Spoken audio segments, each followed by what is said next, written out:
रविवार पाठशाला में मेरा रमेश चंद्र मीना का सादर नमस्कार। हम हाजिर है रविवार पाठशाला में ग्रेट थिंकर्स और अखबारों से, किताबों से।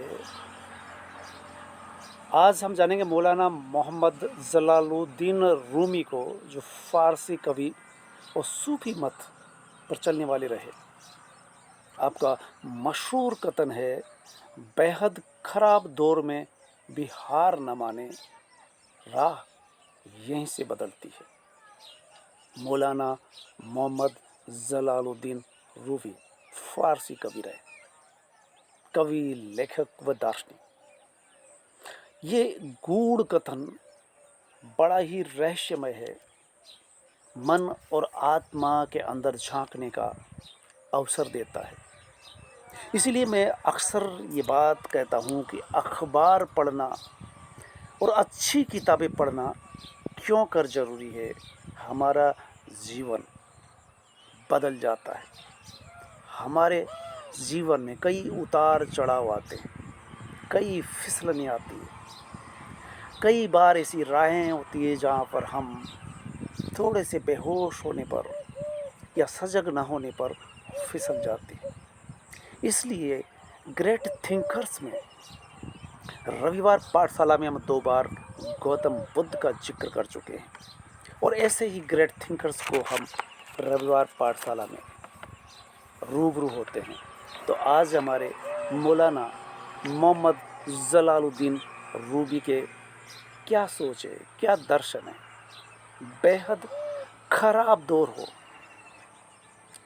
समय अनुकूल ना हो, परिस्थितियाँ विपरीत हो, विकट हो, जीवन में आंधियाँ तूफान आ रहे हों, तब भी जलालुद्दीन रूमी की सोच है कि अगर आप डटे रहे, खड़े रहे, नदी की धारा के विपरीत बहना बड़ा जटिल है, लेकिन आप अगर साहस से बहते रहे, तो वो कहते हैं कि खराब दौर कितना भी खराब क्यों न हो, राह वहीं से बदलती है। आपको यू टर्न मिलता है। लोग स्वार्थ के बस यू टर्न लेते हैं, लेकिन जो मेहनती होते हैं, जो ईमानदार होते हैं, जो साहसी होते हैं, वो यू टर्न नहीं लेते, बल्कि परिस्थितियों का सामना करने के लिए डटे रहते हैं उस वक़्त तक कि जब वक्त भी बदल जाता है और उनको अपनी राहें सहज सरल लगने लगती है। माना कि विकट परिस्थितियां हैं, अंधेरा गहरा है, सघन है, लेकिन सघन अंधेरे में से ही किरण की रोशनी पहली बार मामूली सी फूटती है, लेकिन वो फूटती है अंधेरे, सघन, काले घने अंधेरे में ही। इसलिए कठिन दौर होगा, विरोधी माहौल होगा, ये कहो कि वो परिस्थितियाँ सही नहीं जा सकेगी। जलालुद्दीन रूमी कहते हैं कि उस समय भी आप अगर हार न माने, आपने साहस नहीं छोड़ा, आपने ये कहें कि विपरीत धारा के बावजूद भी तैरना नहीं छोड़ा, तब जाकर के आप ये देखेंगे कि राह भी यहीं से बदला करती है, वो कठिन दौर भी गुजर जाता है। तो इसके लिए हमें सिर्फ डटे रहना होता है, संयम की ज़रूरत पड़ती है, धैर्य की ज़रूरत पड़ती है, साहस की ज़रूरत पड़ती है, और लगातार मेहनत करने की ज़रूरत पड़ती है। तो इस तरह से हमारे इस जीवन में क्या क्या नहीं होता। कठिन दौर आता है, साहस छूटने लगता है, वो कहते हैं कि पीड़ाएं भी आएगी, कष्ट भी होंगे, बीमारियां भी आएगी। ये सब तो इस शरीर के साथ जुड़ा है। माया में हम पड़े हुए हैं, तो माया के दुख या भोग के दुख तो आपको खुद को ही भोगने पड़ेंगे। इसमें आप कुछ भी नहीं कर सकते। कर सकते हैं तो इतना कि पहले से ही सजग, सावचेत, बाहोश रहें। गौतम बुद्ध का दर्शन है, लेकिन आज हम जलालुद्दीन रूमी के बारे में उनको लेकर के सोचेंगे, विचारेंगे। ये कुछ वैसा ही कह रहे हैं जैसे गौतम बुद्ध ने कहा था कि पीड़ाएं संदेश वाहक की तरह होती है, उनकी सुने, उन्हें महसूस करें, गहराई से देखें, बल्कि भाग खड़े ना हो, बल्कि वहाँ डटे रहो। सारा का सारा खेल उन विकट परिस्थितियों में भी खड़े रहने का है, डटे रहने का है। अगर हम डटे रहे, खड़े रहे, काम करते रहे, लोग आपको भटकाने के लिए, आपको बहकाने के लिए आएंगे, बहकाएंगे, भटकाएंगे, कहेंगे कि ऐसा कभी नहीं हुआ। लेकिन जो कभी नहीं हुआ वो भी घटित होता है, बशर्ते कि आप लगातार डटे रहे तो। ये डटे रहने का ही परिणाम होता है। इसलिए रूमी, जलालुद्दीन मौलाना मोहम्मद रूमी कहते हैं कि जब पीड़ाएं हो तो पीड़ाओं को महसूस करें, उनको समझें और सुनें। कारण ये कि वो आपके जीवन में संदेश लेकर के आई हैं। आपको सजग रहना है कि आपको इन पीड़ाओं को देखते हुए भागना नहीं, सहना होगा, समझना होगा। यही बात है कि हम सबकी सीमाएं होती हैं, और सीमाएं ये बताती है कि उन सीमाओं को देख करके अगर हम ठहर गए, ठिठक गए, डर गए, तो बैठ गए, यानी भाग खड़े हुए। सीमाएं होती है। अगर आप सही हो, आपकी सोच सही है, आपकी दिशा सही है, तो आप उस पर बढ़ते रहें। वो सीमाएं आपको, सबको, या कहें उनको जो सीमाएं देख के ठहर ठिठक जाते हैं, और आप कभी यात्रा शुरू नहीं कर पाते। इसलिए वो कहते हैं कि आपकी सीमाएं आपकी यात्राएं हो सकती है।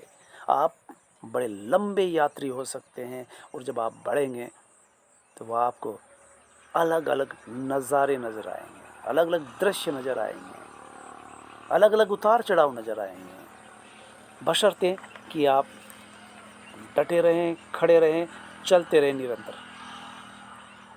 और इसी संदर्भ में कहा जाता है कि जिससे आप प्रेम करते हैं का मतलब ये नहीं है कि आप युवा है और किसी लड़की से प्रेम करते हैं। ये जीवन सिर्फ लड़के और लड़की के प्रेम तक सीमित नहीं रहता, जीवन उससे बहुत आगे जाता है। जीवन में कुछ लक्ष्य होता है, कुछ करने के लिए काम होते हैं, जीवन का एक उद्देश्य होता है, और उद्देश्य को लेकर के हम आगे बढ़ते हैं। तब पता चलता है कि आप जिससे प्रेम करते हैं का मतलब ये कि आप जीवन यापन के लिए कोई काम करेंगे, और आप एक लक्ष्य निर्धारित करेंगे। आपको जो काम पसंद है या जो काम आपको मिल गया है, उससे टूट करके प्रेम करें, और उस काम को मन लगा करके करें, उसको अपना कर्म बनाएं। यूँ कहें कि आप उसको अपनी पूजा बना लें। केवल किसी मूर्ति के साथ मंदिर में जाकर के पूजा करना कर्म की पूजा नहीं होती। कर्म को पूजने वाले कर्म को बड़े प्रेम से अंजाम देते हैं, और फिर वो यात्रा करते हैं, कर्म को ही पूजा बना लेते हैं। इसी क्रम में रूमी बताते हैं कि आपकी सीमाएं आपकी यात्राएं हो सकती है, और बड़े बड़े कर्मठराई, उबड़ खाबड़ पथरीली जगह में यात्रा करने वाले रहे। कबीर झोंपड़ी में रह कर के दर्शन देते रहे, तुलसीदास रामचरित रचते रहे, वाल्मीकि रामायण रचे तो महल में बैठ कर नहीं, और गौतम बुद्ध तो इतना बड़ा उदाहरण है कि वो महल को इस तरह से त्याग देते हैं जिस तरह से हम टूटी फूटी चीज़ को भी नहीं छोड़ पाते, उसको भी दिल से लगा करके रखते हैं। वो अगर बिछुड़ जाती है, चोरी हो जाती है, छूट जाती है, तो हम उसके लिए भी विलाप करते हैं, रोते हैं, पुलिस रिपोर्ट करते हैं। और दूसरी तरफ है कि बुद्ध ये दर्शन देते हुए कि महल तो जल रहा है, तो कहते हैं कहाँ जल रहा है, हमें तो कोई आग दिखाई नहीं दे रही। बुद्ध कहते हैं कि तुम्हें नहीं दिख रहा, मुझे साफ दिख रहा है कि ये महल जल रहा है, लपटें उठ रही हैं, इसमें रहने वाले भी जल रहे हैं, परेशान हैं, चिंतातुर है। इस तरह से कहने वाले गौतम बुद्ध जिस राह पर चलते हैं वो राह कोई आसान नहीं थी। आसान राह तो वो आसान राह है तो उसे मिली ही हुई थी। राजकुमार थे, महल मिला हुआ था, सुंदर पत्नी मिली हुई थी, लेकिन वो उस राह को लग्जरियस लाइफ मिली हुई थी, उसको छोड़ करके वो पथरीली राह चुनते हैं। और पथरीली राह को चलते चलते इतना सहज बना लेते हैं। उनके बारे में यहाँ तक कहा जाता है कि जिस रास्ते से गौतम बुद्ध गुजरते थे, अगर उस राह में कांटे भी है तो वो फूल बन जाते थे। यूँ कहा जाता है कि कांटे भी है तो उल्टे हो जाते थे। यानी उनकी राह में कितनी भी कठिनाई जटिलताएं आए, उनके लिए वो कोई कठिनाई नहीं रही, क्योंकि महल का जीवन उन्होंने वैसे ही त्याग दिया था। और जिस महल के लिए हम आज लालायित, आज हम महल के ही ख्वाब देखते हैं, कोठी बनाते हैं, एक नहीं 10-10 मकान बनाते हैं, फिर हम कहते हैं कि हम सुखी क्यों नहीं हैं। तो गौतम बुद्ध का दर्शन ये कहता है कि रहने के लिए ये धरती, ये आसमान सबके लिए खुला है। और जो धरती को ही बिछौना बना लेता है, आसमान को ही छत समझ लेता है, और यही गौतम बुद्ध ने किया था अपने जीवन पर्यंत। और यही बात है कि ये समझ सके थे गौतम बुद्ध कि जिसे आप अपनी आत्मा स्वीकार करती है, उसे अगर जल्दी अपना लेते हैं तो आप उस लक्ष्य तक अवश्य पहुंच जाते हैं। यही गौतम बुद्ध ने किया था। महल में रहते हुए उन्होंने राह चुन ली थी, और राह ये जाती थी कि वो राह महल के बाहर जाती थी, महल से बाहर निकालती थी। उनकी राह उनके बाद भी और उनके पहले भी न जाने कितने राजा हुए, और न जाने कितने राजाएं होते रहे, और आज देश देश के प्रधान, राष्ट्रपति, प्रधानमंत्री बनते हैं। और ये इनके प्रकार बनने के लिए पूरा उल्टा पुल्टा सच झूठ करते हैं उसे पाने के लिए। और जब तक बने रहते हैं, जब तक वो झूठ को सच, सच को झूठ करते रहते हैं। अब आप देखिए कि हर कोई राह देख रहा है महल, कोठी और सत्ता की तरफ। गौतम बुद्ध की राह थी न सत्ता न महल। उसी गौतम बुद्ध को आज हम आज तक याद करते हैं, 2500 साल बाद भी, और न जाने कब तक विपश्यना करने वाले उनके कहे हुए, बताए हुए मार्ग पर, उनकी बताई हुई विधा पर जान करके, समझ करके चल रहे हैं, चलते रहेंगे। तो यही कहना चाहते हैं, जिसे आपकी आत्मा स्वीकार करें। आपकी आत्मा क्या स्वीकार करती है? वो ये सब दिखावा सब स्वीकार कर सकती है। तो उदाहरण सबसे बड़ा यही है कि एक तरफ गौतम बुद्ध है, उनकी आत्मा ने जो स्वीकार किया उस पे चलो। इसके बाद लोग उन महलों की तरफ सोच रहे हैं और उस तरफ बढ़ रहे हैं, बढ़ते ही चले जा रहे हैं। इसलिए हमें अपनी आत्मा में न केवल झांकना है, बल्कि अपनी समझ को भी विकसित करना होगा। जब हम ठीक से समझ जाएंगे, तब हम अपना लक्ष्य निर्धारित कर सकते हैं।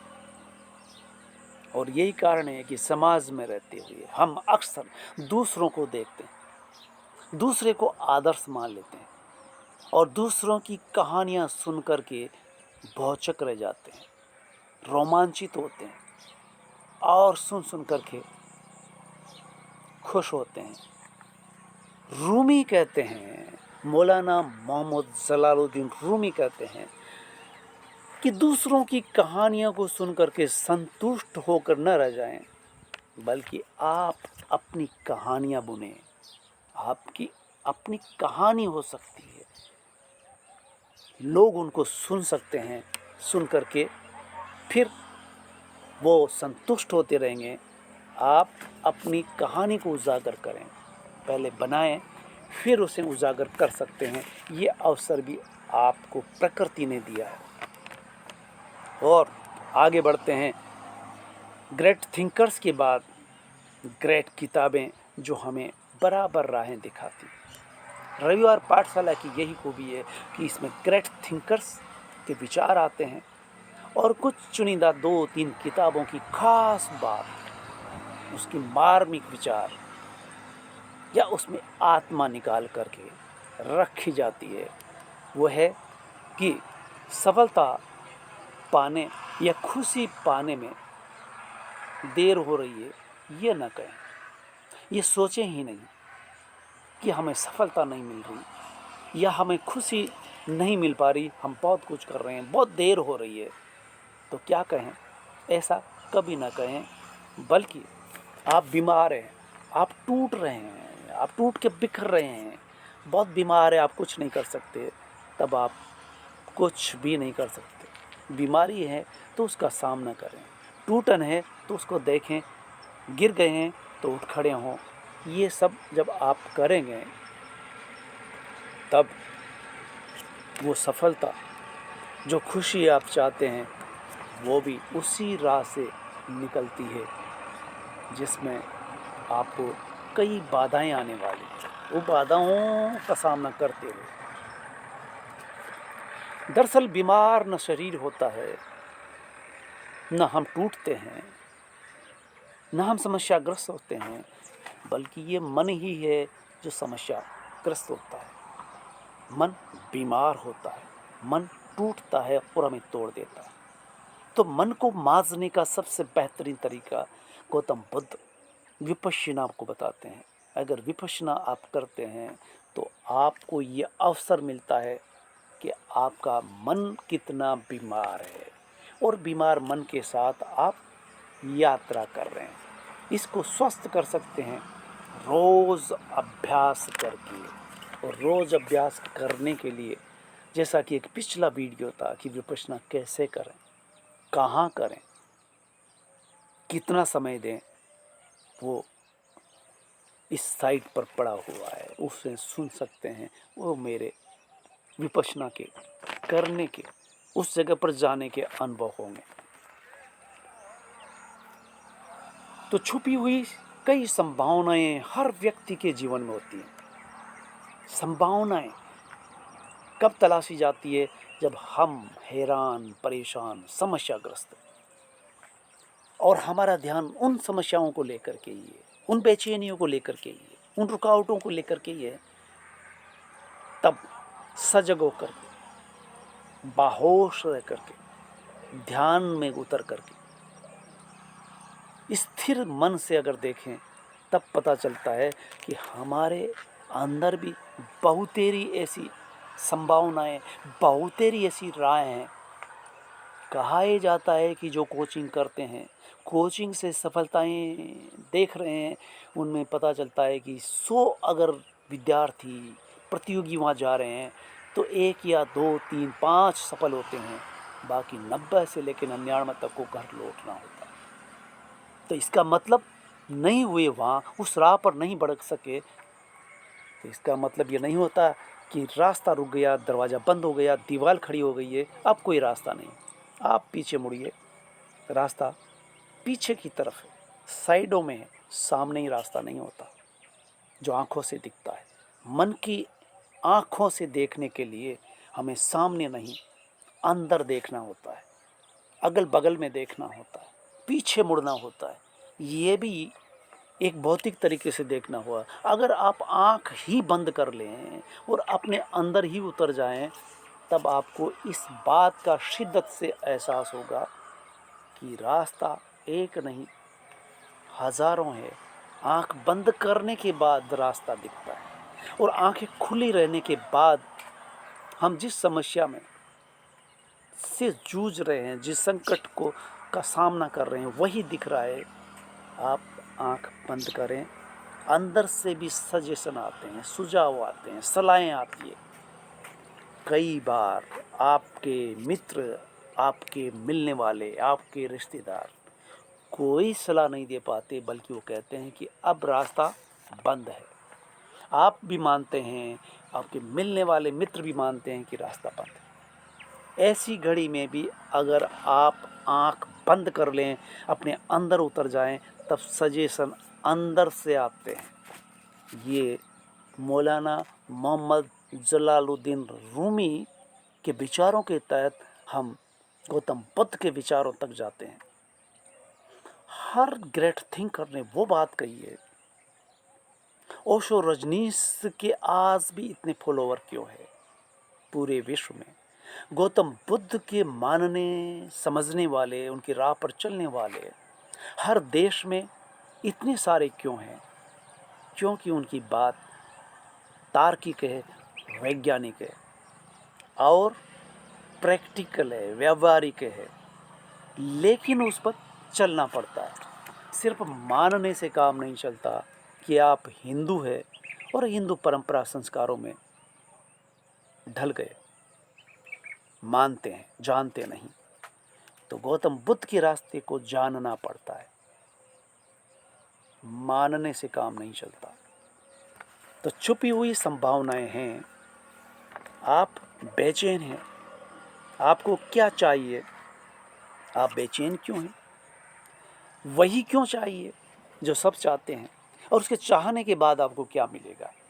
ये सब कुछ आपके मन में होना चाहिए। और आप अगर सही लक्ष्य निर्धारित किया है, तो फिर सच्चा जुनून चाहिए, कर्म के प्रति निष्ठा, कर्तव्यपरायणता, और उस पर पथ पर चढ़ने के लिए, चलने के लिए दृढ़ निश्चय चाहिए। फिर आप अगर जुनूनी है, तो वहाँ तक पहुँचने से आपको कोई ताकत नहीं रोक सकती, क्योंकि कोई भी ताकत, भौतिक ताकत जो आपके आजू बाजू में दिखाई देती है, वो भौतिक ताकत है। आपके मिलने वाले भौतिक, लेकिन जो प्रकृति आपको फिर आपके बढ़ने पर, आपके लक्ष्य निर्धारित करने पर प्रकृति आपको सपोर्ट करती है। कितनी ताकतें आपको सपोर्ट उस वक्त करती है जब आप अपने अंदर उतर करके मन के कोने कोने में झांकते हैं। तो सच्चा जुनून फिर उस पथ पर बढ़ने के लिए होना चाहिए।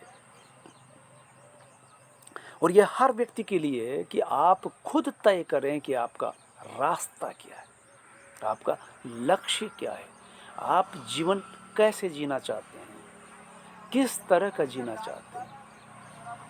समाज की तरफ देखेंगे तो हर कोई चाहता है कि महल, कोठी, बंगला ही मिले, बड़ी गाड़ियाँ मिले, फैक्ट्री मिले।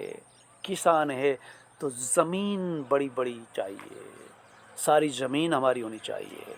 ये सोच आपको गुमराह करती है। और हिंदू है या मुस्लिम, सिख है या ईसाई, यहूदी हो, हर धर्म, हर संप्रदाय ये कहेगा कि ये हमारा संप्रदाय बहुत बेहतरीन है, दूसरों का कमज़ोर है। ये सब यहाँ इस रास्ते पर कदापि नहीं चलता। जीवन कैसा हो आपका, आपका जीवन है, आप तय करें, आपका समाज नहीं, आपका धर्म नहीं। इतनी बड़ी बात कब कही जा सकती है? जब आप विपश्यना करने लगते हैं, गौतम बुद्ध के विचारों को सुनने लगते हैं, समझने लगते हैं।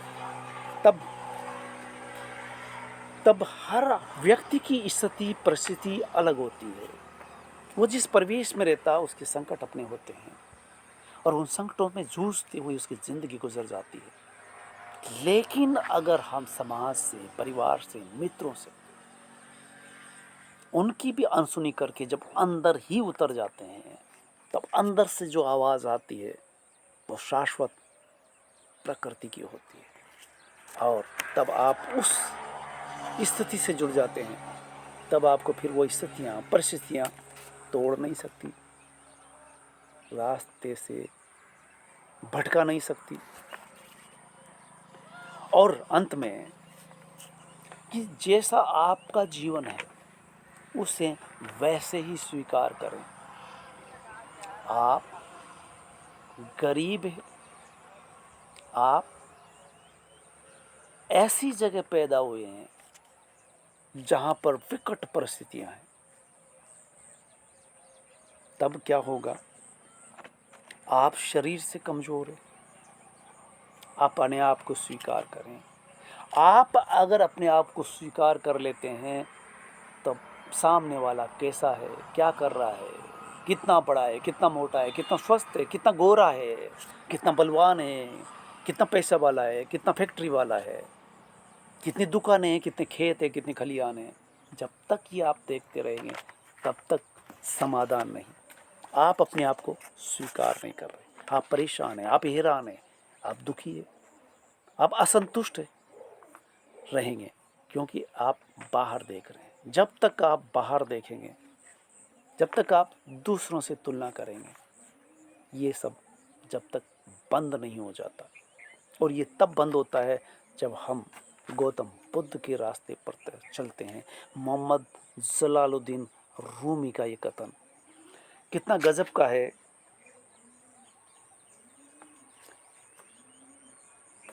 कि बेहद खराब दौर में भी आप हार न माने, क्योंकि कोई भी दौर, फिर मैं वापस लौटता हूँ कि जलालुद्दीन मोहम्मद रूमी का कहा और गौतम बुद्ध के कहे में कितनी साम्यता है। बुद्ध कहते हैं कि कोई भी यहाँ स्थायी नहीं है, आपका दुख भी, आपका सुख भी, आपको जो भी मिला है वो भी स्थायी नहीं है, और जो आपके संकट इस वक्त आए वो भी स्थायी नहीं है, वो भी चला जाएगा, चलायमान है। यहाँ सब कुछ चलायमान है, यहाँ स्थिर कुछ भी नहीं है। आप अभी परेशान हैं, वो परेशानी भी अभी की है, वो भी स्थायी नहीं हो सकती। जब यहाँ स्थायी कुछ है ही नहीं, तब आपकी परेशानी भी स्थायी कैसे हो सकती है? इसलिए विकट दौर में भी आप डटे रहें। मोहम्मद जलालुद्दीन रूमी की कथन को आपने सुना, आपको बहुत बहुत धन्यवाद। जय हिंद।